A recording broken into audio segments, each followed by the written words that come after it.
فیضان گرامی، بیعت کے عنوان سے ہم نے سشر کو شروع کیا، سلسلے کی چوتھی مجلس ہے۔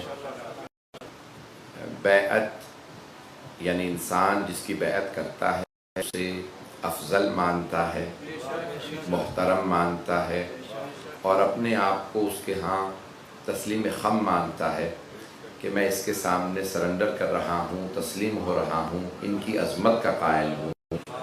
فیضان گرامی، انسان ایسوں کی بیعت نہیں کرتا جسے اپنے جیسا سمجھے، جو اپنے ہی جیسا ہو وہ بیعت لائق نہیں ہوتا۔ فیضان گرامی، بیعت کی جاتی ہے ایسی ہستیوں کی واقعاً انسان کی شفاعت کر سکیں، دنیا میں ہدایت دے سکیں۔ میں نے کل غدیر کی بیعت کو پیش کیا تھا، میں اسی سے بات کو آگے بڑھاؤں گا۔ تو مولا امیر علیہ السلام نے جو پہلی بیعت لی، آواز قریب کرو، آواز بہتر ہے۔ فیضان گرامی، جناب امیر المومنین علیہ السلام نے سرور کائنات کی میں نے تقریباً جو ساری بیعتیں تھی پیش کر دی ہیں، نہیں تو تقریباً جو مین اور میجر بیعتیں وہ سب میں نے پیش کی ہیں۔ امیر المومنین علیہ السلام نے جو پہلی بیعت لی ہے وہ غدیر کی، اور غدیر کے بعد غدیر جو ہے کہہ لیں کہ 10 ہجری میں اور پھر 11 ہجری میں سرور کائنات کے وصال ہے، رحلت ہے، آپ کی شہادت۔ اور پھر مولا امیر علیہ السلام کی لوگوں نے بیعت غدیر میں کی۔ غدیر 18 ذی الحج بیعت کی، اور 2 مہینے بعد سفر میں بہت سے لوگوں نے بیعت توڑ دی۔ مجمع ہے میرے ساتھ؟ یہ میں سخت الفاظ استعمال کروں تو سن لیں گے؟ فیضان گرامی، معاملہ یہ ہے کہ میں نے جو پہلی مجلس میں پیش کیا تھا یا دوسری مجلس میں بات کو دہراؤں گا کہ بیعت کرنا کافی نہیں، پہ قائم رہنا ضروری ہے۔ بہت سے افراد نے بیعت کی لیکن قائم نہیں رہے۔ دوبارہ سن لیجئے گا، فیضان گرامی، یہ بیعت کرنا کافی نہیں۔ یہ جو بہت سے افراد نے پورا کا پورا زور اس بات پہ لگا لیا کہ اس نے بیعت کر لی، اس نے بیعت کر لی، تو چاہے پیغمبر کی بیعت ہو چاہے امیر المومنین کی، جو بھی بیعت کرے اگر قائم نہ رہے، بیعت کو توڑ دے تو فضیلت یہ ہے کہ بیعت کرنے کے بعد بیعت پہ قائم رہے، ایمان لانے کے بعد ایمان پہ قائم رہے۔ جو ایمان لانے کے بعد بیعت کر لے تو اگر بیعت پہ قائم رہے تو فضیلت۔ چلے میں الفاظ پلٹ کے کہہ دیتا ہوں، جو بیعت پہ قائم رہے وہ رضی اللہ، جو بیعت توڑ دے وہ رضی اللہ نہیں ہے۔ یہ جو قرآن کریم میں سورہ فتح کی آیت کی میں نے 10ویں آیت کی تلاوت کی اور 18ویں آیت میں اللہ فرما رہا ہے لَقَدْ رَضِيَ اللَّهُ عَنِ الْمُؤْمِنِينَ، پروردگار فرما رہا ہے کہ اللہ راضی ہے ان مومنوں سے جنہوں نے رسول خدا کی بیعت کی، اور یعنی بیعت پہ قائم رہے۔ بیعت کرنا کافی نہیں۔ آج بھی یہ جو میں نے پیش کر رہا ہوں دوبارہ، ہر سال کم از کم 1 مرتبہ نہیں تو ہر روز جب موقع ملے تو آپ اپنی تجدید بیعت کرتے ہیں۔ جب زیارت پڑھتے ہیں تو آپ تجدید کرتے ہیں۔ تجدید کا مطلب ہے، نوجوانوں کے لیے پیش کر دوں، renewal of your allegiance to the امام علیہ السلام۔ یہ رینیول کیوں ضروری ہے؟ کہیں ایسا نہ ہو کہ ہم بیعت سے نکل گئے ہوں۔ پورے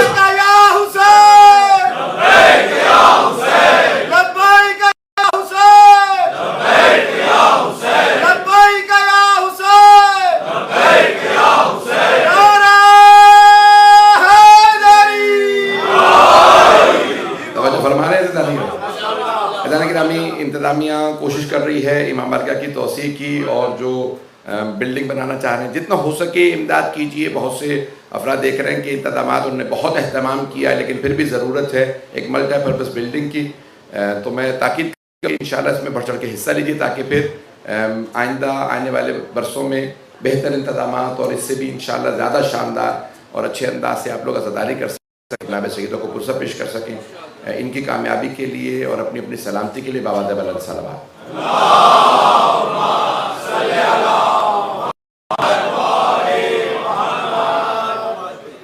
تو ایزان گرامی، میرے ساتھ سارے مجموعے جو میں جملے پیش کروں گا اس پہ غور کر لیجئے گا۔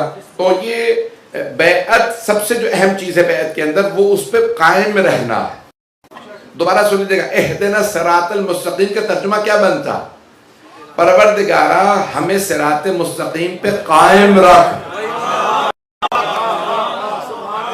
یہ خود مولا امیر علیہ السلام کا ترجمہ ہے. ثبتنا علی الصراط، میں نے اس کا اردو میں ترجمہ کیا. جب بادشاہ روم نے مولا امیر کو خط لکھا تھا کہ یا علی اسلام صراط مستقیم نہیں ہے تو ہم کیوں آئیں، اور اگر پھر آپ لوگ کیوں کہتے ہیں اہدنا الصراط المستقیم، ہمیں سیدھے راستے کی ہدایت دے دے. توجہ جو پہنچ رہے ہیں، اگر صراط مستقیم ہے اسلام تو کیوں کہتے ہیں ہمیں سیدھے راستے کی ہدایت دے دے. مولا نے فرمایا نہیں، ترجمہ یہ نہیں بنتا اہدنا الصراط المستقیم کا، بلکہ اہدنا ثبتنا. تھوڑی سی توجہ کر لیجیے گا، ہمیں قائم رکھ. میں جلدی سے دلیل دے دیتا ہوں. جناب گرامی عربی زبان میں کہتے ہیں کہ کوئی مثال کے طور پہ بیٹھا ہوا تو کہتے ہیں قوم، یعنی کھڑے ہو جاؤ. قیام سے ہے قوم، جو بیٹھا ہو اسے اگر کہا جائے قوم تو کھڑے ہو جاؤ، اور اگر کوئی پہلے ہی کھڑا ہو اسے کہا جائے قوم تو کھڑے رہو. پہنچ گئے ہیں. جناب گرامی اگر کھڑے ہوئے انسان سے کہا جائے قوم تو یعنی رہو. توجہ. تو مولا نے فرمایا یہاں ترجمہ یہ اہدنا کا کہ ہدایت دے دے، قائم رکھ. بہت معذرت کے ساتھ مجھے پتا ہے شیعہ سنی مشترک مجمع ہے، اور میرے بہت سے برادران مجھے مسلسل بتاتے ہیں کہ میں شیعہ نہیں، پھر بھی آپ کی مجلسوں میں آ رہا ہوں. عزیزان گرامی جو ابھی تک صراط مستقیم ہے وہ نماز میں کہتے ہیں آمین. آمین یعنی ہم آ جائیں، اور جو ہیں وہ کہتے ہیں الحمدللہ.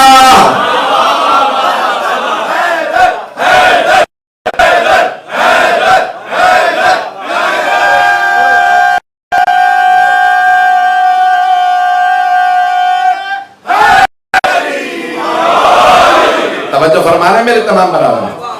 ایسا گرامی میں یہ ساری تمہید مان رہا ہوں کہ سب سے جو پہلی بیعت تھی مولا امیر علیہ السلام کی وہ غدیر کی بیعت ہے. جو مولا امیر سے ہٹا اس نے بیعت کو توڑا ہے. جو بیعت کو توڑ دے بیعت شکنی بہت بڑا جرم ہے، گناہ کبیرہ میں ہے. ایسا بیعت شکنی گناہ کبیرہ میں. معصوم علیہ السلام کی بیعت ہوتی ہے، ہمارے ہاں کسی کی بیعت معصوم علیہ السلام کے، یا اگر وہ کہتے ہیں مالک کے اشتر میرا ہاتھ ہے، مسلم ابن عقیل کا ہاتھ میرا ہاتھ ہے. اب میرے جملے پہنچ رہے ہیں. جناب گرامی میں جہاں لے جانا چاہ رہا ہوں تو پہلی بیعت جو مولا امیر علیہ السلام نے، جو میرے بھائی پہنچ گئے ہیں، میرے بچے اگر غور کریں، میرے بزرگ، میں نے جو ایک نئی بیعت کو پیش کرنا ہے آج، تو اگر ہو سکا تو میں پیش کروں گا. میں نے پہلے دن وعدہ کیا تھا میں کربلا تک بلکہ بعد تک جانا چاہتا ہوں. جناب گرامی پہلی بیعت لی وہ غدیر کی، پھر اس کے بعد جو کچھ ہوا معاملات ان کو نہیں پیش کروں گا. تو جناب گرامی اب 3 خلافتوں کے بعد پھر مولا علیہ السلام کا دور شروع ہوتا. دوبارہ توجہ کیجئے گا. جیسے مولا امیر علیہ السلام ظاہری خلافت میں آتے ہیں اور سب کے سب مولا کے گھر جاتے ہیں اور کہتے ہیں کہ جب کوئی چارہ نہیں ہے آپ خلافت کو سنبھالیں، تو اس وقت مولا کے کچھ الفاظ ہیں، ان پہ غور کر لیجئے گا. مولا نہج البلاغہ میں فرماتے ہیں، مولا فرماتے ہیں کہ اس وقت امت ایک ایسی صورتحال میں کہ جیسے ایک دیوانی اونٹنی، اور میں حاکم ہوں، میں سوار ہوں. اگر میں مہار کو زیادہ کروں تو یہ اونٹنی مر جائے گی، جانے دوں تو مجھے بھی ہلاک کر دے گی. میں ہلاک ہونے والا ہوں نہیں. جو لوگ پہنچ جاؤں، ہلاک ہونے والے اور ہیں جو پہنچ رہے ہیں.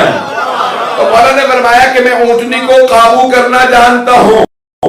عزیزان گرامی سارے مجمع کی توجہ رہے. عزیزان گرامی رسول ایک حدیث ہے، ہاتھ جوڑ کے اس حدیث کو پیش کر رہا ہوں، شیعہ سنی دونوں کتابوں میں. انا وعلی ابوا هذه الامہ، میں اور علی امت کے باپ. سارا مجمع نہیں، رسول اسلام صلی اللہ علیہ وسلم فرما رہے ہیں انا وعلی ابوا. ابوا جمع اب، ایک، دو، آبا جمع. آبا جمع ہے 3 یا اس سے زیادہ. اب مولا فرما رہے ہیں، رسول خدا فرما رہے ہیں ابوا نے، نون گر گیا ہے مضاف مضاف الیہ کی وجہ سے. میں نے سارا عربی کا قانون پیش کر دیا تاکہ کسی کے ذہن میں شک نہ آئے. لائٹ آئے جائے آپ سنتے رہیے گا. تو رسول خدا فرما رہے ہیں انا وعلی ابوا هذه الامہ، میں اور علی اس امت کے باپ ہیں. اللہ نے قرآن میں فرمایا ہے وَقَضَىٰ رَبُّكَ أَلَّا تَعْبُدُوا إِلَّا إِيَّاهُ وَبِالْوَالِدَيْنِ إِحْسَانًا. اے میرے حبیب آپ کے رب کا فیصلہ ہے کہ کسی کی عبادت نہیں ہوگی سوائے اللہ کے. والدین کے ساتھ ساری امت نیکی کرے گی. والد ایک، والدین 2. پیغمبر فرما رہے ہیں میں اور علی امت کے باپ ہیں. تو اب جو علی کی مخالفت کرے وہ باپ کا نافرمان ہے. میرے جملے کو حاضر ہے یا نہیں حاضر ہے؟ ایجانے کے نامی جو مولا امیر کی مخالفت کرے گا اس نے باپ کی نافرمانی کی ہے. قرآن کریم میں ایک لفظ آیا ہے بار بار, میری یہ اگر جملے آج کے پہنچ گئے تو میں سمجھتا ہوں مجلس ہو جائے گی. بغیر حساب, کچھ لوگ پہنچ گئے ہیں بغیر حساب کتاب کے. توجہ, کئی جگہوں پہ قرآن کریم میں آیا بغیر حساب. اللہ کئی مرتبہ کہتا ہے میں عطا کرتا ہوں بغیر حساب, حساب کتاب نہیں رکھتا. میں نے ابھی 2 درہم دیے ہیں, چلو آئندہ 4. توجہ, یہ دنیا قانون ہے, گن کے دیتے ہیں. اللہ فرما رہا ہے بغیر حساب. ہاتھ جوڑ کے کہہ رہا ہوں توجہ کر لیجیے گا. کئی مقامات پہ اللہ کہتا ہے کچھ لوگ جنت میں جائیں گے بغیر حساب. نہیں یہ سارا مجمع, کچھ جنت میں بغیر حساب. اللہ کہے گا ان سے حساب کتاب نہ لینا, یہ جنتی ہیں. جیسے سلمان, جیسے ابو ذر. میرے جملے پہنچنے آواز آ رہی ہے نا سب لوگوں کو؟ ایسا نہیں کہ کچھ کے لیے اللہ قرآن میں فرماتا ہے یہ جہنم میں جائیں گے بغیر حساب. جو لوگ پہنچ گئے ان سب پہ سلام. اب بہت سے لوگ پہنچ گئے. اللہ کہتے ہیں بغیر حساب. فرشتے کہیں گے پروردگارہ بھی حساب کتاب نہیں ہوا. اللہ کہے گا ان سے نہ, انہیں جہنم میں پھینک دو. خدا رسول کی قسم, شیعہ سنی کتابوں میں روایت ہے سرور کائنات سے, وہ جو آقے والدین جس کے والدین اسے آگ کر دیں, ڈسون کر دیں, اللہ کہے گا حساب کتاب نہ ہو, جہنم میں پھینکو. جو گنہگار ماں باپ کا نافرمان ہو جہنم میں جائے, اور اگر کوئی معصوم باپ علی کا نافرمان.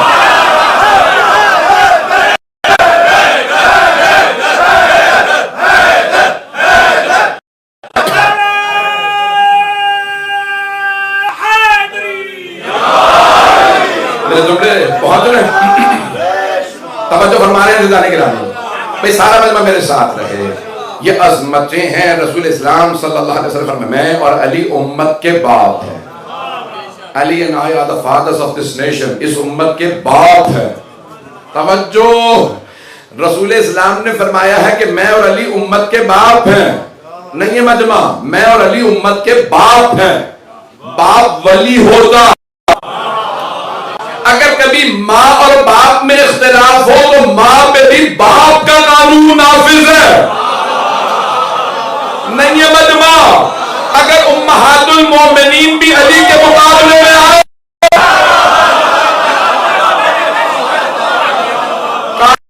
باپ کا نافذ ہے. میرے جملے پریشان تو نہیں کر رہے ہیں؟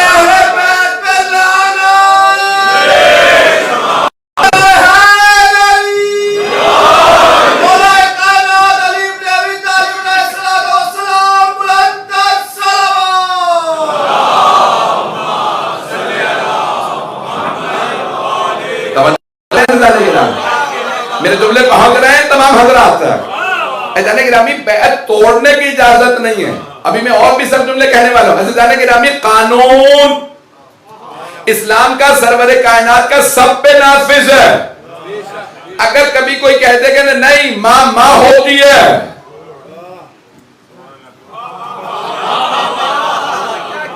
میں جملے کو پیش کرو, توجہ رہے عزیزان گرامی. وہ افراد جو کہے کہ نہیں خلفاء کی بھی مان, چیلنج دے کے کہہ رہا ہوں خلفاء کی بھی اطاعت ہمارے نہیں, بھائیوں کے حساب سے بھی. امہات المؤمنین پہ واجب تھی, کیا آیا واجب تھی یا نہیں؟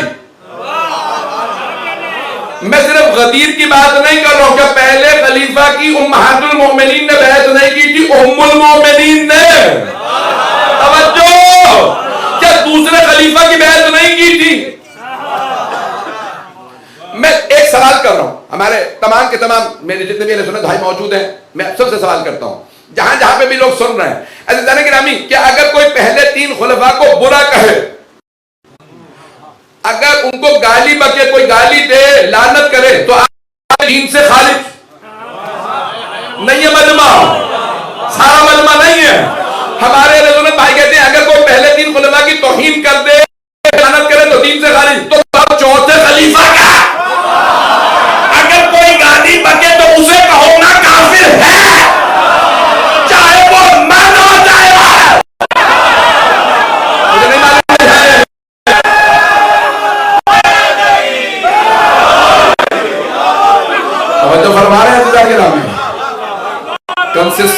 میں لے کے آتے ہیں.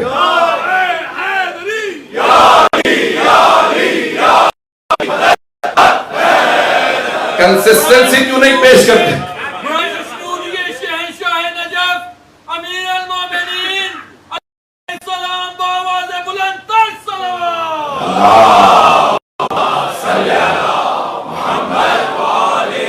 توجہ فرما رہے ہیں گرامی.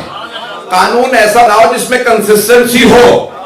نہیں ہے ایسا نہیں گرامی. قانون وہ ہونا چاہیے جس میں ہمیں جو ہر جگہ لاگو ہو. جب اصول دین میں نہیں ہے خلافت, آپ دیکھ لیجئے ہمارے مسلمان بھائیوں نے لکھا کہ نہیں صرف تین ہے, توحید ہے, نبوت ہے, قیامت ہے. یہ تو ہمارے اصول دین میں عدل اور امامت بھی ہے. ابھی بھی سارا مجمع نہیں ہے. اگر تمام مسلمانوں سے پوچھ بھی لو تب بھی وہ کبھی کسی جگہ قرآن نہیں ہے جو صحابہ کو مانے کافر. عزیزانے کی رامی, جو قانون اللہ نے قرآن میں دیا اسی پہ قائم. اگر کوئی پہلے تین کی مخالفت کرے تو الگ قانون. اگر کہتے ہو خلفائے راشدین 4 ہیں, جو پہلے قانون بنا رہے ہو چوتھے پہ کیوں نہیں ہے؟ اس کا مطلب ہماری دماغ کے پیچھے ہے 3 اور ہے, 4 اور ہے.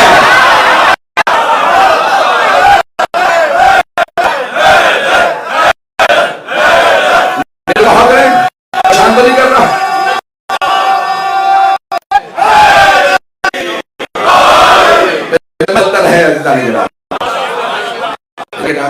میں پیش کر رہا ہوں چوتھی خلافت ہونے لگا. کہا کہ یا جمع ہو گئے.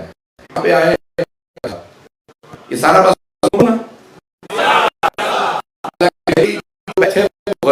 میں.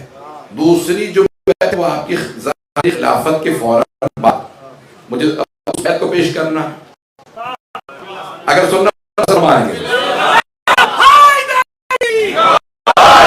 میں ممنون ہوں آپ کے متوں کا. تو ادارے کے حضرت اللہ نے حاضر ہوتے ہیں. کون ہے؟ آپ کی کزن ہے رسول اللہ.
قابل صحابی کا مولا امیر سے متعلق یہ عقیدہ اب وہ مولا کے پاس آئے ہیں بیعت کے لیے، پیش کرنے کے لیے. مولا سارے مدینے میں جمع ہو چکے ہیں آپ کی بیعت کے لیے.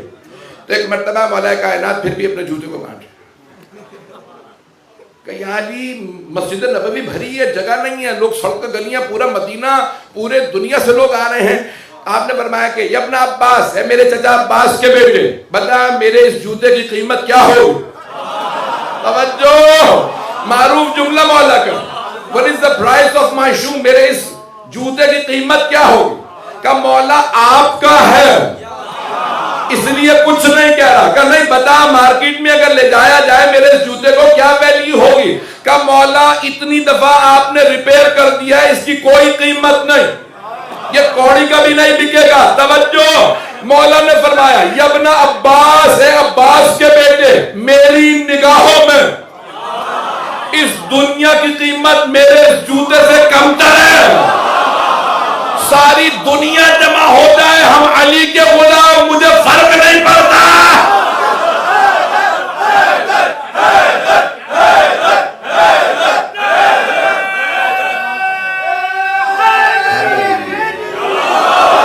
بھائی توجہ فرما رہے میرے تمام مراد. جانے گرامی ایک مرتبہ فرمایا، کہا کہ میرے نزدیک کوئی قیمت نہیں اس دنیا کی.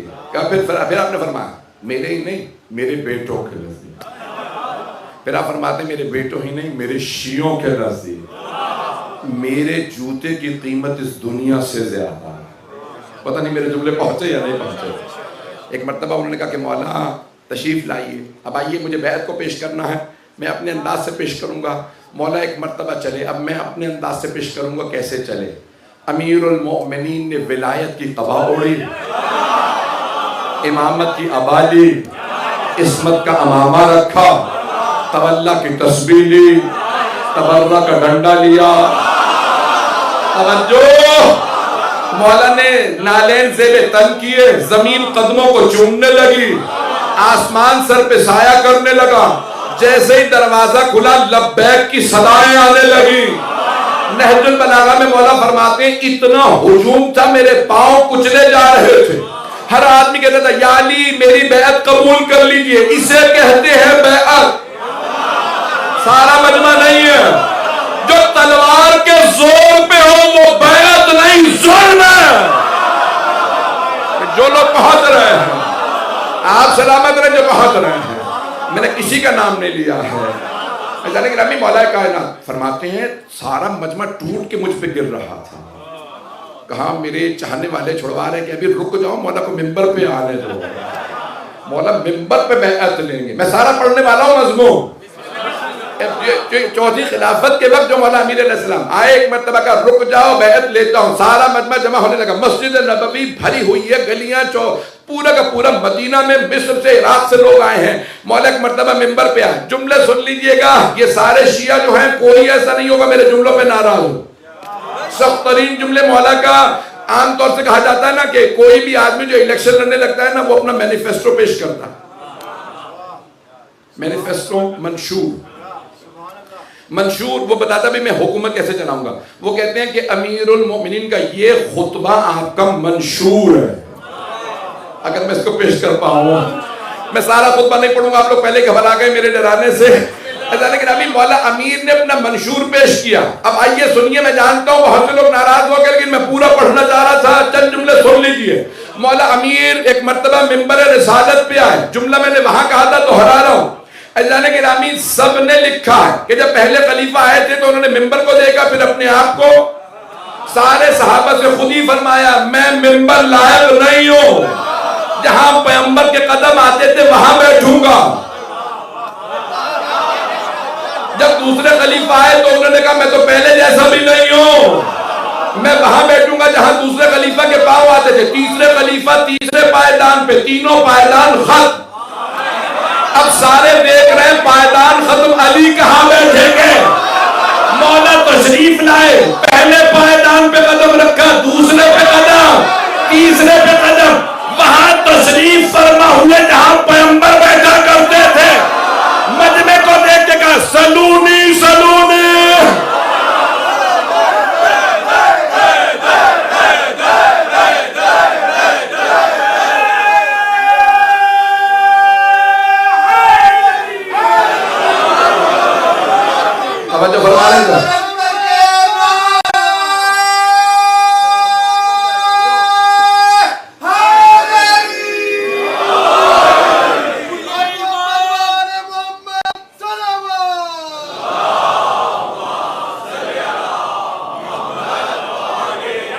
لیکن ہم اگر مولا کائنات علی علیہ السلام بآواز بلند تر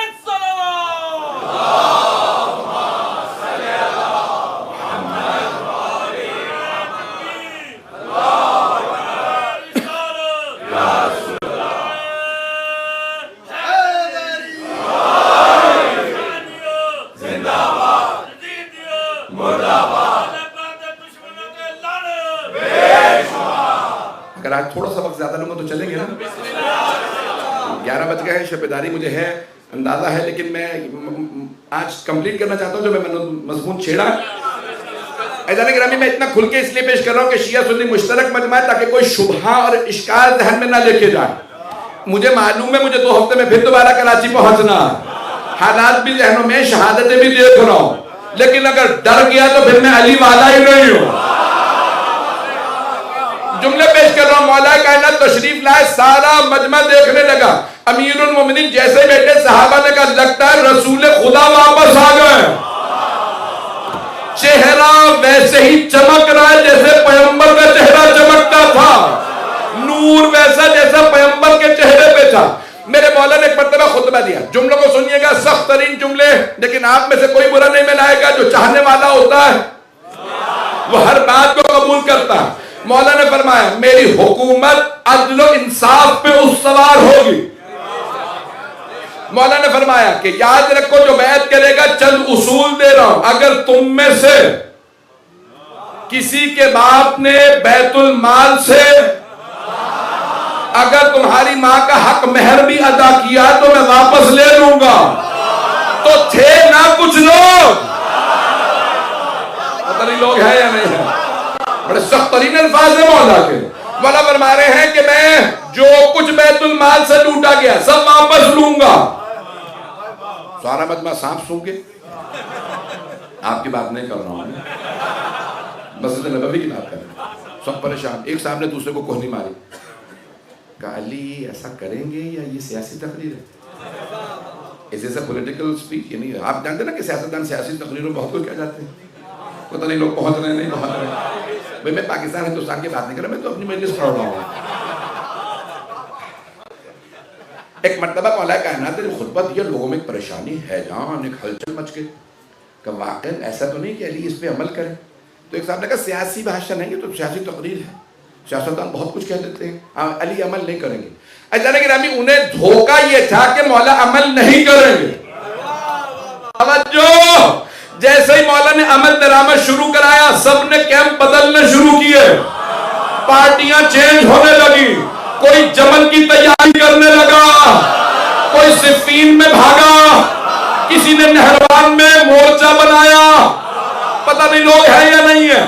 اب سمجھ میں آیا یہ پارٹیاں بدلی کیوں. جب حساب کتاب عدالت کے ہاتھ سے ہو, صاحب ذوالفقار ہو, اگر مجمع پہنچ جائے. مولا نے بعض افراد کو بنو امیہ کے سزائیں دی, نام لیے بغیر, اتنا ہوش ہے مجھے بھی. تو ایک صاحب کو کوڑے لگائے, ان کے دانت بھی ٹوٹ گئے. دیکھیں شیر خدا کا ہاتھ ہو, جملے میرے پہنچ رہے ہیں. ایزان گرامی امیر المومنین نے مواخذہ شروع کیا, جیسے عمل درآمد شروع کیا. اب بہت سے افراد ایزان گرامی وہاں سفارشوں کی اور رشوتوں کی عادت پڑنے لگی تھی لوگوں کو. ایک آدمی نے دوسرے سے کہا چلو چل کے علی سے بات کرتے ہیں گورنرشپ کی. کہا میں پہلے سے ہی مایوس ہوں, ہم لوگوں کے کوئی چانسز نہیں ہیں. ہم دونوں کہا نہیں بات تو کر کے دیکھتے ہیں, میں نے ہمیشہ علی کا ساتھ دیا. تو کہا چلو چلتے. آئے دونوں, بہت بڑے نام. آنے کے بعد ایک مرتبہ کا حضرت عمار یاسر سے کہ بھئی مولا کے پرسنل اسسٹنٹ تھے کہ ہمیں امیر المومنین سے سفارش کر دو کہ گورنر لگا دیں کوفے اور بصرہ کا, کوفہ کا اور بصرہ کا. یہ کوفہ کا, میں بصرہ کا. حضرت عمار نے کہا میں سفارش نہیں کروں گا, میں ایک کام کر سکتا ہوں, علی کے دسترخوان پہ لے جاؤ, توجہ, وہاں تک پہنچا دوں گا, آگے پھر تمہاری اپنی کوشش کہ تم بات کر لو. کہ ٹھیک ہے. دسترخوان پہ پہنچے, جو کی روٹی, جو حکومت کے بعد بھی جو کی روٹی کھائے. ایک مرتبہ دونوں کہا بسم اللہ, ہمیشہ رزق موجود ہے. ان میں سے ایک نے کہا کہ یا علی ہمیں آپ سے کچھ گفتگو کرنا تھی بہت ضروری. مولا نے فرمایا ذاتی گفتگو ہے یا حکومت کے معاملات؟ کا کیا فرق پڑتا ہے؟ کہ نہیں فرق پڑتا ہے. یہ جو چراغ ہے نا یہ حکومت کے پیسوں کا ہے. اگر ذاتی گفتگو کرو گے تو اسے بجھا کے جو ذاتی پیسوں کا چراغ ہے وہ جلاؤ. کیونکہ ابھی یہاں پہ عمار اور ابو الاسود یہ دونوں بیٹھے ہیں. میں جانتا ہوں آج بڑا تلخ اور سخت رہے گا مرحلہ تمام افراد کے لیے. ایک مرتبہ ان میں سے ایک نے کہا کہ چلو یہاں پہ دال گلنے والی نہیں ہے, ہمیں عہدے نہیں ملیں گے, ہمارا سابقہ علی کے سامنے ہے. کہا کہ ایک دفعہ بات کر کے دیکھتے ہیں. کہا یا علی کوفہ اور بصرہ کا گورنر بنانا ابھی تک آپ نے شروع نہیں کیا, ہم دونوں خدمت کے لیے حاضر. مولانا نے کہا اگر خدمت چاہیے ہوگی تو میں خود بتا دوں, ابھی آپ دونوں جا سکتے ہیں. اب میرے جملے پہنچ رہے ہیں. پھر یہی دونوں جا کے پھر ایک بی بی سے ملے, جمل کی تیاریاں شروع ہو. اب لوگ پہنچ گئے. جب عہدہ نہ ملے تو مخالف کیمپ میں چلے جائے. اپوزیشن کے بڑے بڑے ہتھ کنڈے ہوتے ہیں. آج بھی دنیا کے اندر بہت سے ملکوں کے اندر اپوزیشن کیا کرتی ہے؟ کہتی ہے کہ بھئی جو کچھ چھین سکتے ہو چھین لو تاکہ حکومت کو کمزور کر دیں, یا جو حکومت میں آتا ہے اپوزیشن کو کمزور کرتا ہے. توجہ عزیزان گرامی, حکومت میں آنے والے کہتے ہیں گھر چھین لو, بار چھین لو. توجہ, باغ چھین لو. جب کچھ نہیں ہوگا تو یہ خود بخود ہمارے ساتھ کمپرومائز کریں گے. جو کمپرومائز کر لے وہ علی ہی نہیں ہے.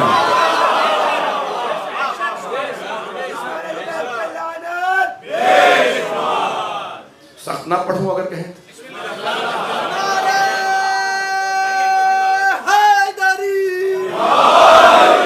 بس میں مکمل کر رہا ہوں.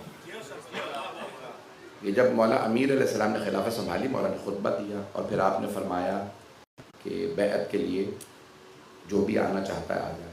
2 افراد نے وہاں بیعت توڑ دی اور کہا یا علی ہم آپ کی بیعت نہیں کرنا چاہتے. ایک عبداللہ بن عمر, اسامہ, اور بھی لوگ تھے لیکن یہ نمایاں. دوسرے خلیفہ کے بیٹے نے کہا میں آپ کی بیعت نہیں کروں گا.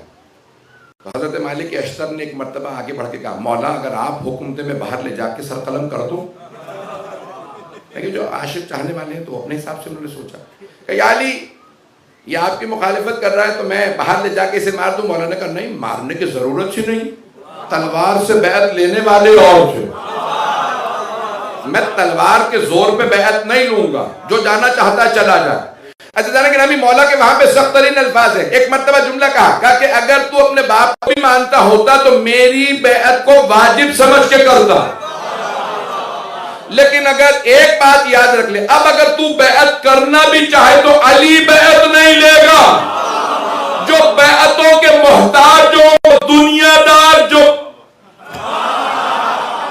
جس کی بیعت محتاج ہو وہ علی ابن ابی طالب. ایک جملے کو پیش کر رہا ہوں.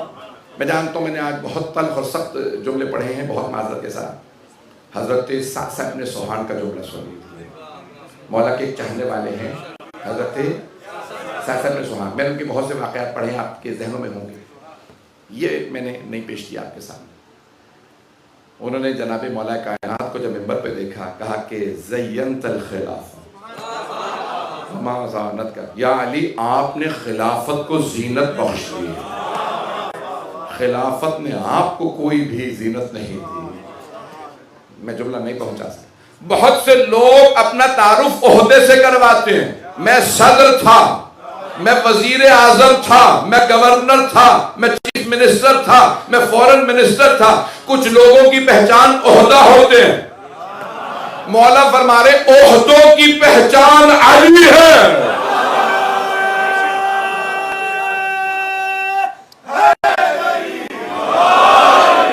میرے جملے سخت ہیں.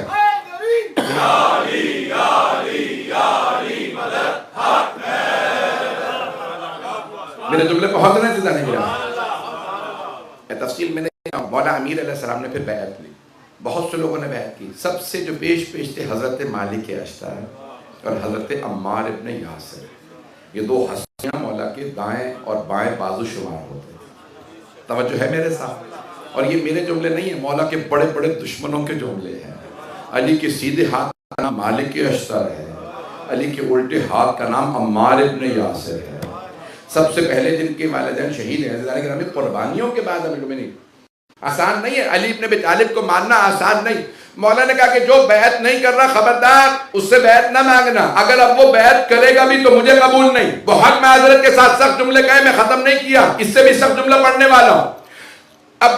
عبداللہ ابن عمر نے بیعت نہیں کی مولا امیر علیہ السلام کی. یاد رکھیے گا جو معصوم کی بیعت توڑے اللہ اسے دنیا میں بھی ذلیل و خوار کرتا ہے، آخرت میں بھی. ہاتھ جوڑ کے جملے کو پیش کر رہا ہوں. عزیزان گرامی، ایک مرتبہ انہوں نے ہی سنا، وہی عبداللہ ابن عمر جب سنا نا کہ حجاج حاکم بن گیا ہے، سب کے قتل کر رہا ہے، 80,000 آدمی مار دیا، فوراً کہا کہ میں بیعت کر لیتا ہوں، ایسا نہ ہو میرا قتل کر دے.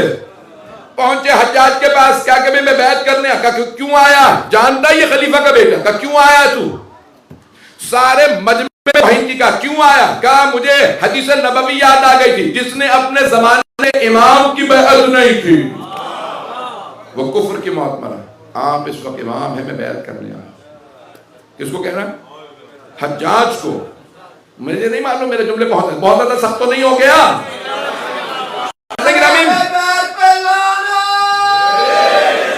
بہت معذرت کے ساتھ سارے مجمع کی توجہ. مولا امیر کی بیعت نہیں کی تھی.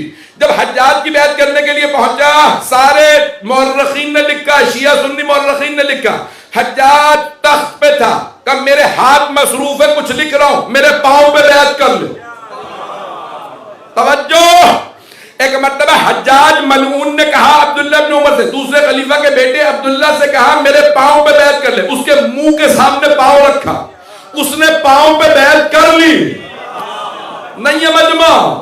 ایک مرتبہ خلیفہ کے بیٹے نے پاؤں پہ ہاتھ رکھا، آپ میرے خلیفہ میرے امام، میں نے بیعت کر لی. کہ چلا جا. یہ نہیں کہا کھانا کھانے والا رک جا، کہ جا بیعت ہو گئی. ابھی باہر نہیں نکلا تھا، آواز دے کے کہا اس نے علی کے ہاتھ پہ بیعت نہیں کی تھی، میں نے پاؤں پہ کروا لی. اب پتہ چلا جو علی سے پھر جائے پاؤں پہ آنا تھا.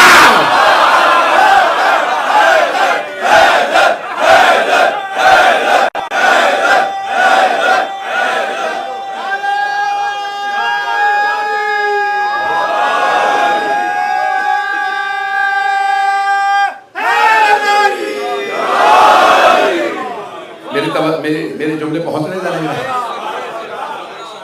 جانے کہ امیر المؤمنین کی مخالفت کریں تو کسی کو برا نہیں لگ رہا.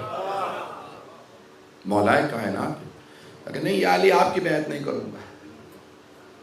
کہا کہ تمہارے تو سارے بزرگ کہہ گئے کہ علی نہ ہوتے تو ہم ہلاک ہو جائیں، تم ہماری بیعت نہیں کرو گے. کہا اب تم بیعت کرو گے بھی تو ہم قبول نہیں کریں گے، تم ہماری بیعت کے محتاج ہو، ہم تمہاری بیعت کریں گے. کل اور پرسوں کے اندر میں کربلا تک لے جانا چاہ رہا ہوں. میں موضوع کو کھولوں گا اور پیش کروں گا کہ جو بھی ائمہ معصومین سے بیعت مانگے اس کا انجام کیا ہوتا ہے. آخرت میں جہنم نہیں، دنیا کی ساری ذلتیں. میں اس کو پڑھنے والا ہوں، میں نے آج بہت زیادہ کھول کے پڑھ دیا. بہت سے لوگ پریشان ہیں. عزیزان گرامی، مولا کائنات کی جو بیعت تو کیا ہوا پھر؟ اسامہ بن کیا ایک دفعہ تو جیش کا سالار بن رہا ہے، جو مولا کی بیعت توڑ دے وہ دنیا میں ذلت و خالی اس کی تقدیر بن جاتی. آج بھی جو مخالفت کرتے ہیں، کہاں ہے وہ صدام، کہاں گیا وہ حسن مبارک جس میں نہ کوئی حسن تھا نہ وہ مبارک تھا. میرے جملے پہنچ رہے ہیں. کہاں گئے وہ لوگ جو کہتے تھے کہ ہم پاکستان سے ازاداری مٹا دیں گے؟ جو حسین ابن علی اور علی کا بغض رکھے وہ ہواؤں میں پھٹ کے بکھر جاتا ہے.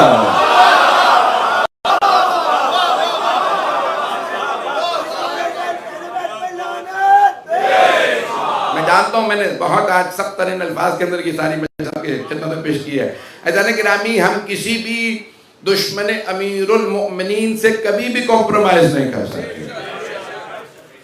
کسی بھی دور کے اندر چلے جائیں، اتنا بغض و کینہ رکھا گیا. کہاں ہے آج وہ بنو امیہ کہاں گئے؟ عزیزان گرامی، ایک خلیفہ آیا عمر ابن عبدالعزیز بنی عباس کا پہلا خلیفہ.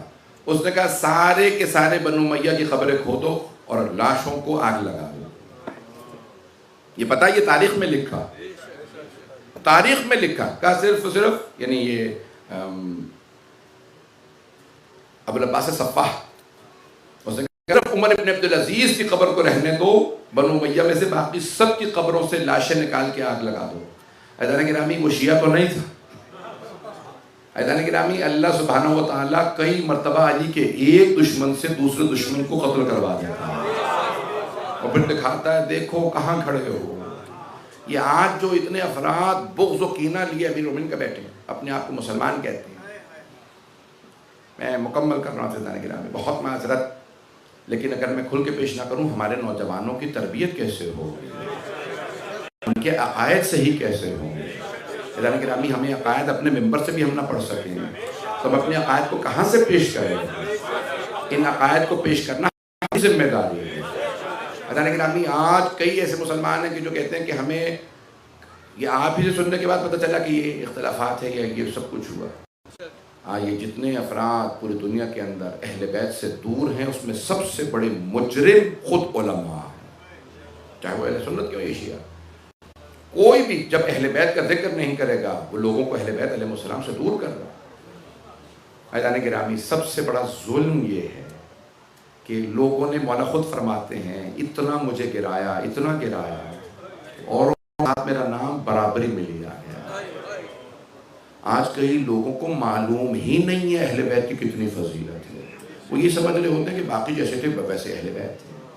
پھر مولا فرماتے ہیں اس سے بھی زیادہ مجھ پہ ظلم یہ ہوا, لوگوں نے مجھے اس سے بھی زیادہ گرا دیا اور کہا شاید کوئی اور افضل رہا ہو, علی کا فضیلت کم رہی ہو. عزیزان گرامی جس امام کے لیے اللہ نے اتنی کئی 100 آیات نازل کی, آج ہمارے اتنے بڑے حافظ قرآن پوری تراویحاں ماہ رمضان میں پڑھانے والے پورا قرآن پڑھ جاتے ہیں, ایک آیت میں انہیں امیر المومنین نظر نہیں آتے. ہم اگر پیش کرتے ہیں کہ اس آیت میں یہ مولا علی کی شان میں ہے, وہ کہتے ہیں نہیں یہ علی کی شان میں نہیں ہے. اچھا پھر کس کے لیے ہے پتہ نہیں. انہوں نے یہ قبول نہیں کہ ہم اس کو امیر المومنین کے لیے مانیں. کتنا بڑا ظلم ہے. میں بہت معذرت کے ساتھ یہ جملے کہہ رہا ہوں, میں نے تمام کر دیا. جب میں زحمت نہیں دینا چاہتا تھا اتنی, یقین مانے بعضوں کا دل روتا ہے جہاں پہ آج حالات چلے گئے ہیں امت مسلمہ کے کہنے والے اپنے آپ کو مسلمان. میں ایک جگہ ٹیلی ویژن پروگرام پہ گیا, ہمارے ہندوستان کے بھائیوں کا تھا کہ نہیں اب میں مسلک نہیں بتاؤں گا, تو وہ مجھے سوال کرنے لگے کہ بہت سے ہمارے لوگ سوال کر رہے ہیں کہ آیا حسین صحابی تھے یا نہیں تھے. یعنی اگر مولا حسین صحابی نہیں تھے تو ان کے نزدیک شہادت ہوئی نہیں, ہمیں کیا فرق پڑتا. میرے جملے پہنچ رہے ہیں. اتنا بڑا اسفناک مقام ہے کہ جہاں لوگ مولا حسین سے متعلق بحثیں کر رہے ہیں, مسلمان کلمہ کو. ہمارے پاکستان میں کہتے ہیں 9-10 محرم کو چھٹی, تو وہ کہتے ہیں سب سے زیادہ ہالیڈے منائی جاتی ہے 9 اور 10 محرم کو. ایک صاحب نے پوچھا آپ سب لوگ ہالیڈے پہ آئے ہیں, آپ جانتے ہیں 10 محرم کو کیا ہوا تھا؟ کرنے کیا ہوا تھا. اتنا چھپایا گیا ہے ظلم کو کہ آج کلمہ گو جانتے ہی نہیں اہل بیت کے ساتھ کیا کچھ ہوا. ہندوستان میں ایک نوحہ چلا پاکستان کا, لکھنؤ میں, پیارے نبی کی پیاری نواسی شام کو قیدی بن کے چلی. باقاعدہ حکومت کے پاس اپلیکیشن گئی کہ اس نوحے کو ہندوستان میں بین کیا, اس پہ پابندی لگائی گئی. سنیں گے کیوں؟ کہا گھر گھر میں بچے سوال کر رہے ہیں یہ شیعہ نوحہ پیارے نبی کی پیاری نواسی, ان کے نبی الگ ہے ہمارے الگ ہیں. انہوں نے کہا نہیں نبی تو ایک ہیں. نہیں یعنی یہ جو شیعہ کہہ رہے ہیں پیارے نبی کی, یعنی وہ ہمارے ہی نبی تھے. کہا ہمارے ہی نبی کی نواسی, تو یہ تو غم منا رہے ہیں نبی کی نواسی کا, ہم کیوں خوش ہیں نبی کی نواسی کے قریب. گھر گھر میں سوال اٹھنے لگا یہ جو پیارے نبی کی پیاری نواسی, یعنی ہمارے ہی نبی کی نواسی کو قیدی بنایا گیا. عزیزان گرامی مسلمانوں کو تعجب تھا کہ ہم کیسے بیان کریں اپنے بچوں کو یہ ہمارے ہی نبی کی نواسی تھی زینب. بھائی تھوڑی سی میرے ساتھ زحمت کیجیے گا, میں آپ کو زحمت دے رہا ہوں. عزیزان گرامی، آج ہم کہاں آ کے کھڑے ہو گئے ہیں جہاں مسلمانوں کو اہل بیت کے نام تک نہیں معلوم۔ آئیں، میرا آپ سے وعدہ ہے آج کی اس روایت کے بعد ہر آنکھ میں آنسو۔ میں جانتا ہوں لوگ باہر بیٹھے ہیں، لوگ فرش یہاں جگہ نہیں ہے، سب جو ہاتھ جوڑ کے جملے پیش کروں سے قبول فرمائیے۔ یہ روایت سوگنامہ آل محمد میں بھی آغا اشتہاردی نے لکھی ہے، ریاض القدس میں مرحوم قزوینی نے لکھی ہے، بڑے بڑے جلیل القدر علماء نے اپنی کتابوں میں اس مسائل کی روایت کو لکھا ہے۔ بس ایک روایت پڑھوں گا، میرا ہر آدمی سے وعدہ ہے آپ گھر جا کے بھی سوچیں گے تو رونا آئے گا، لیکن درخواست ہے کہ آج رونے میں بخل نہ کیجیے۔ یہ روایت بہت مشہور ہے، میں ہر سال ضرور پڑھتا ہوں۔ یزید کی جو بیوی تھی وہ مؤمنہ تھی، نام تھا ہند، ایک یہودی کی بیٹی۔ اس یہودی کو اطباء نے، ڈاکٹرز نے، اس زمانے کے جو طبیب تھے، انہوں نے ایک جملہ کہا، تمہاری بیٹی لاعلاج ہے۔ بچی جوان تھی، اس وقت نوجوان تھی، کم سن تھی۔ اس نے ہر جگہ پہ کہا کہ میری ہر جگہ امید ٹوٹ گئی ہے، کیا کروں؟ تو اس یہودی سے کسی آدمی نے کہا مدینے چلے جاؤ، وہاں ایک علی ابن ابی طالب ہیں، وہ شفا دے دیں گے۔ میں دیکھ رہا ہوں تو میں صرف تاریخ پڑھ رہا ہوں، میں نے مصائب شروع ہی نہیں کیا، کتنی آنکھوں میں آنسو آ گئے۔ ایک مرتبہ وہ مدینے آیا، پوچھتا ہوا مجھے طالب سے ملنا۔ جیسے ہی مولا کے پاس آیا نا تو مولا نے اسے دیکھا، کہا کام بتاؤ، کہا کہ میری بیٹی لاعلاج ہے، بہت بیمار ہے، بہت امید لے کے آیا ہوں۔ مولا نے اپنے خادم کو آواز غلام سے کہا بیٹے حسین کو بلایا۔ مولا حسین کو بلایا، جناب سید الشہداء تشریف لائے۔ بابا جان آپ نے یاد فرمایا؟ کہاں بیٹا؟ خادم سے کہا ذرا کچھ پانی لاؤ۔ خادم پانی لایا۔ مولا نے ایک مرتبہ فرمایا حسین پانی کو مس کر دیجیے۔ مولا حسین نے پانی کو مس کیا۔ مولا امیر علیہ السلام نے فرمایا اس یہودی سے اپنی بیٹی کے سر پہ یہ پانی ڈال دے۔ اس یہودی نے پوچھا کیوں؟ کہا میرے حسین نے مس کیا، اس میں شفا ہے، اپنی بیٹی کے سر پہ ڈالنا اسے شفا ہو جائے گی۔ وہ یہودی پانی لے گیا، اپنی بستی پہنچا، ہند کے سر پہ پانی ڈالا، اسے شفا مل گئی۔ کہا بابا یہ کیسا پانی تھا؟ کہا بیٹی مدینے میں ایک حسین ہے، یہ پانی ان سے مس ہوا تھا۔ میں نے آپ سے کہا نا میں آگے مسائل پڑھنے والا ہوں، ہر آنکھ میں آنسو آئے، میں نے بھی مسائل شروع نہیں کیا، بس ایک مرتبہ یہ کہنا تھا۔ اس بچی نے، اس لڑکی نے کہا بابا مجھے ایک مرتبہ اس حسین کی زیارت کرا دیجیے جن کے صدقے میں مجھے شفا ملی ہے۔ اس یہودی نے کہا بیٹی سفر کرنا پڑے گا۔ کہا بابا مجھے سفر منظور، میں ٹریول کروں۔ لے آیا، کہاں؟ مدینے۔ جیسے ہی مدینے لے کے آئے نا تو اس نے اشارہ کہ یہ جو سامنے کھڑے ہیں نا یہ حسین ابن،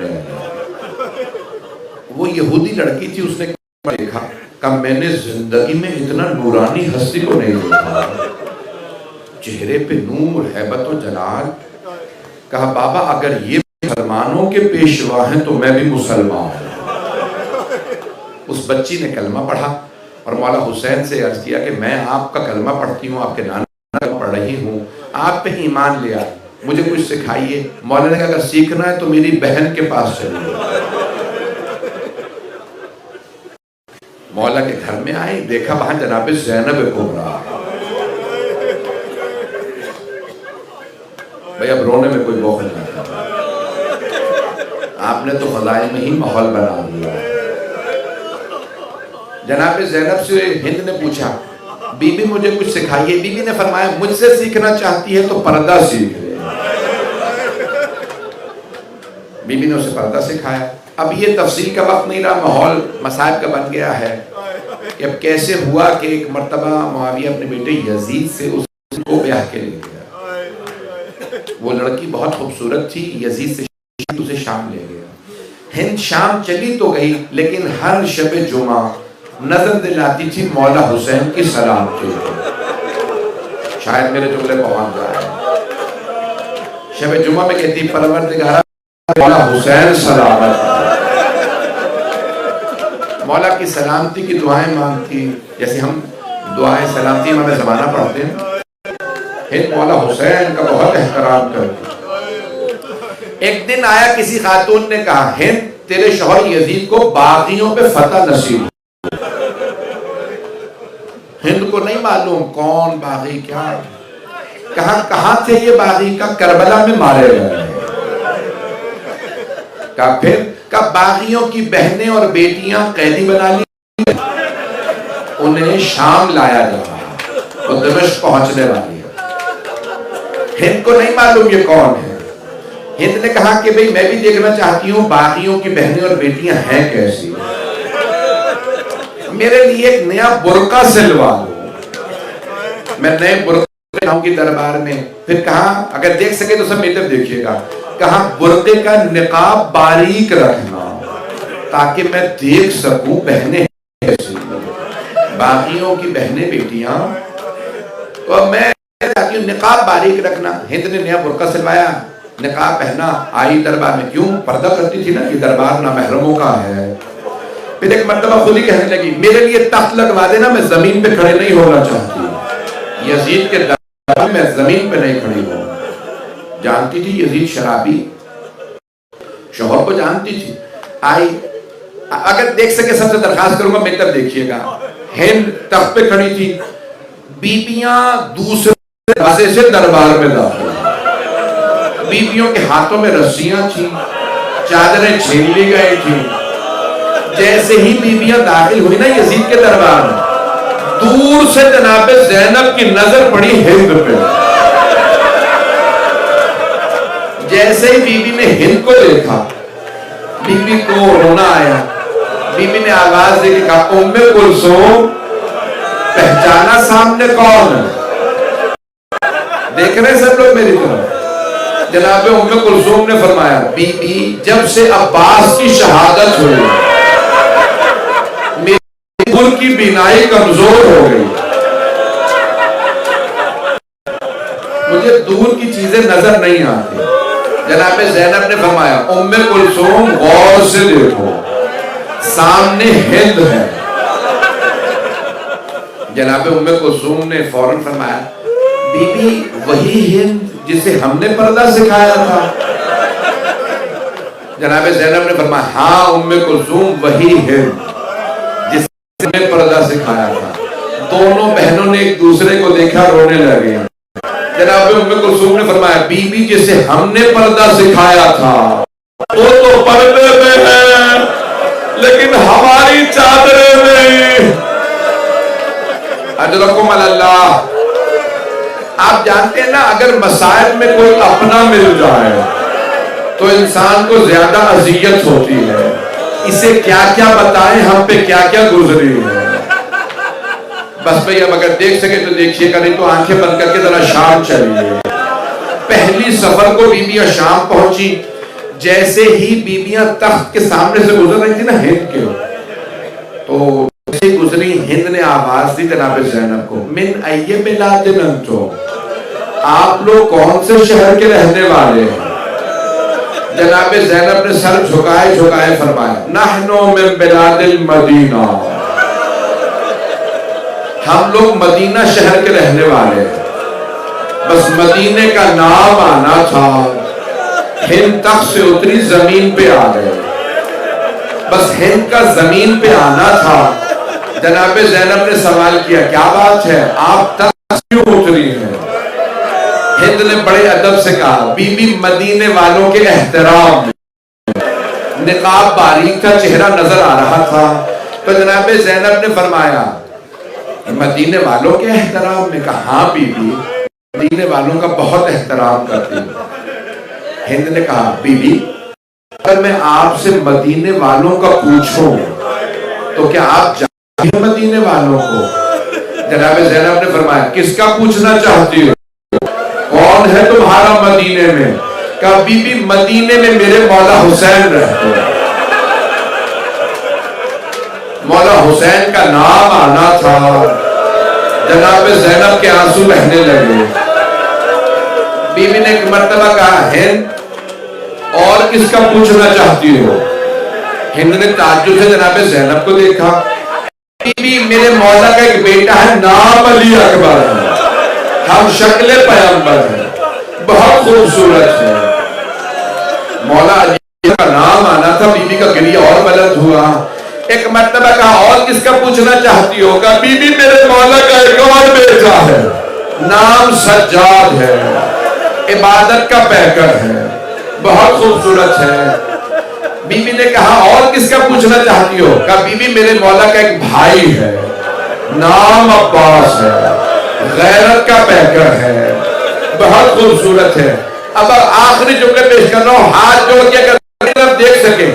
بیوی نے ایک مرتبہ کہا ہے اپنے مولا کی بہنوں ایک مرتبہ ہند کو غصہ آیا کہ بیوی خبردار میرے مولا کی بہنوں کے نام نہ لینا، یہ شرابی کا دربار ہے، وہ نبی کی نواز ہے۔ ہند نے دوبارہ کہا بیوی خبردار میرے مولا کی بہنوں کے نام نہ لینا، وہ علی کی بیٹیاں، ان کی ماں کا جنازہ رات میں اٹھا تھا، یہ شرابی کا دربار ہے۔ جناب نے سر اٹھا کے کہا ہند غور سے دیکھ، یہ ام کلثوم، وہ رباب، وہ سکینہ، وہ رقیہ۔ ہند نے ایک مرتبہ جناب زینب کو دیکھا، غور سے دیکھتی رہی، پھر کہا بی بی اتنا سب کچھ ہو گئے، عباس کہاں تھا؟ بی بی نے اشارہ کیا ہند غور سے دیکھ، وہ جو سامنے سر رکھا، پہلا سر حسین کا ہے، دوسرا عباس کا، وہ علی اکبر، وہ بچے کا سر علی اصغر، وہ جو زمین پہ قیدی بیٹھا ہے وہ سید سجاد، وہ بچہ محمد باقر۔ ہند نے ایک مرتبہ اپنا برقع اتار کے زمین پہ پھینکا، دوڑتی ہوئی مجمع عام میں آئے گا، او یزید تو نے کیا کیا؟ یہ نبی کی نواسیاں، یہ علی و بطول کی بیٹیاں۔ روایت کے الفاظ ہیں، تسلیمی ابا اشتہاردی نے لکھا ہے، ایک مرتبہ یزید تخت سے اپنی ابا اتاری، ہند کو اڑھائی اور بلند آواز سے کہا ہند دیکھتی نہیں نامحرموں کا مجمع ہے، تو بغیر چادر کے نامحرموں میں آ گئی۔ ہند نے یزید کی ابا زمین پہ پھینکی، کہا یزید جنہوں نے ہمیں پردہ سکھایا، تو ان بیویوں کو مجمع عام میں لے آیا۔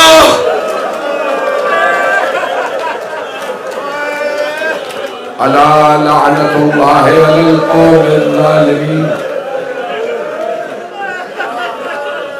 وسيعلم الذين ظلموا أي منقلب ينقلبون۔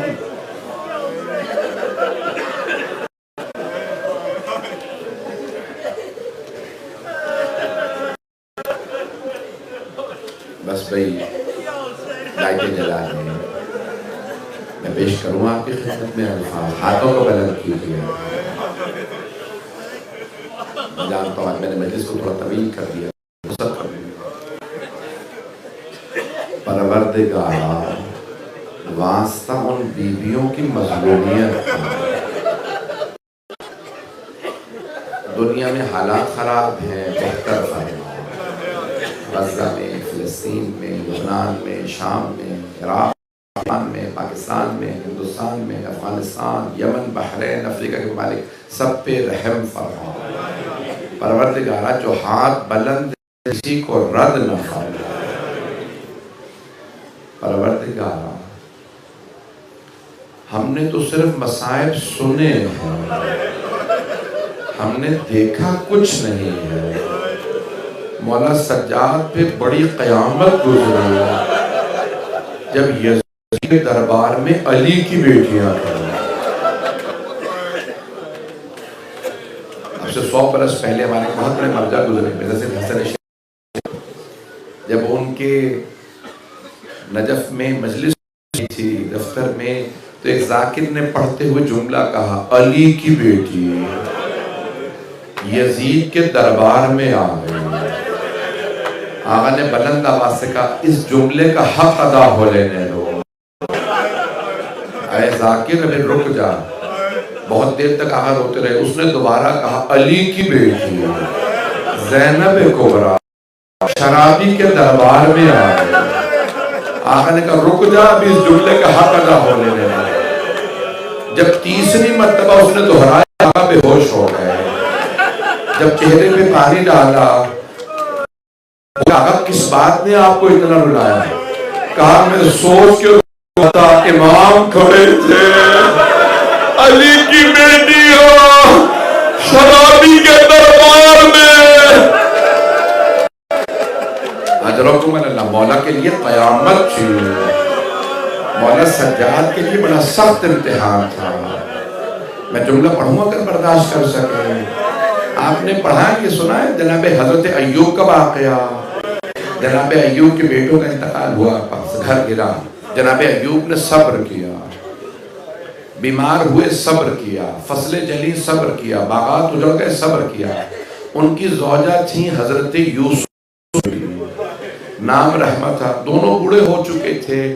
جناب کام کر کے دوائی لاتی تھی جناب ایوب کے لیے۔ شیطان نے ایک مرتبہ کہا، یہ نبی کی بیٹی ہے، نبی کی زوجہ، چہرہ نہیں دکھایا کہ پردہ کرتی ہے، اس سے کہو کہ ایک مرتبہ اپنے بال کاٹ کے دے دے، اس کے بال خوبصورت ہے۔ بس یہ کہنا تھا۔ جناب ایوب نے کہا، پروردگارا میری ناموس میں برداشت نہیں کروں گا۔ جناب جبرائیل نازل، ایوب اللہ سوال کر رہا ہے، نبی یوسف کا داماد کس نے بنایا؟ کہا اللہ نے۔ کہا یہ بیٹے کس نے دیے؟ کہا اللہ نے۔ کہا اتنی کس نے دی؟ کہا اللہ نے۔ کہا نبی کس نے بنایا؟ کہا اللہ نے۔ کہا یہ باغات، یہ فصلیں، کہا سب کچھ خدا نے دیا، لیکن جبرائیل میں یہ امتحان دے سکتا، میری حرف برداشت نہیں کروں گا۔ کہ امتحان آج سے ختم ہو گیا۔ ایوب قیامت تک جو بھی مثال دے صبر کی، آپ کا نام لے گا، لیکن جہاں جناب ایوب کا صبر ختم ہوگا، مولا سجاد کا صبر شروع ہوگا۔ جب مولا سجاد آئے نا شام میں، رو رو کے کہتے، بابا قرآن پڑھیے تاکہ لوگ دیکھیں، لوگ میری پھپھیوں کو نہ دیکھیں۔ اب سمجھ میں آیا مولا بار بار قرآن کیوں کرتے تھے؟ میں جانتا ہوں میں نے آج طویل کر دیا، یہ آخری ایام ہے، کوئی میں بخل نہ کرے۔ پروردگارا جناب زینب واسطہ صاحب الزمان کے ظہور میں تعلیم، دشمنان حیات کو نیست و نابود فرما۔ دنیا کے حالات بہت خراب ہے، جنگ کا خاتمہ فرما، دہشت گردی کا خاتمہ فرما۔ پاکستان میں دہشت گردی شروع ہو گئی ہے، شہید ہے، پروردگارا پروردگارا جو ہاتھ مقبول قرض ادا فرما، پریشان حالوں پریشانیاں دور فرما۔ پروردگارا جو بھی حجات کی تمنا رکھتے ہیں انہیں پروردگارا اپنے کا جتنے بھی لوگ میرے ذمہ دعائیں لگے، جن مریضوں دعاؤں کے لیے پروردگارا اس بیمار کا بستر لوٹ گیا، سوال کبھی بیماروں کو سے گرایا جاتا ہے، پروردگار تمام کو صحت کا عاجلہ عنایت فرما، ہم کو اولاد عنایت فرما، اس ماقع کو ترقی عنایت فرما، بانی علم بزمی اور دیگر رات میں حصہ کی اس کی تعمیر سبھی درجات بند قبروں کو ہمارے بھائیوں نے جو کیسے پائے تکمیل تک پہنچا۔ تقبل منا انک انت السمیع العلیم بحق محمد الطاہرین المعصومین یا حسین